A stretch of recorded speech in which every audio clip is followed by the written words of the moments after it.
Owesilisa ulale nowesifazane odayisa ngomzimba, maqede wambulala, wamfaka emgodini.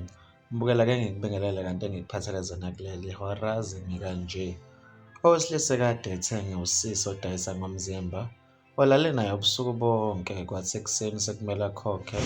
Wabalwa ukuthi udla ukudla kwakhe, waphinde wamgibeza, imali bese iyashoda. Babese beyaxabana nokugcina ngokuthi akhiphe ummese lo wesilisa. Wamgwaza lo wesifazane kaningi waze washona.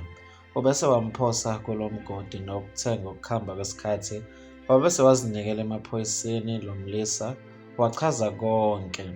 Uhambe wayokhombisa amaphoyisa la amphose khona, bamkhipha wabese yaboshwa lo mlisa. Wembukele lesi sigameko kube ukuthi senzeke eBelfast esifundazweni saseMpumalanga. Mbukeli bekuzonakele bengikuphathele zona kuleli hora. Beka uvo lwakho ku-comment section. Ngizokubona kwenye video elandelayo. Usale kahle.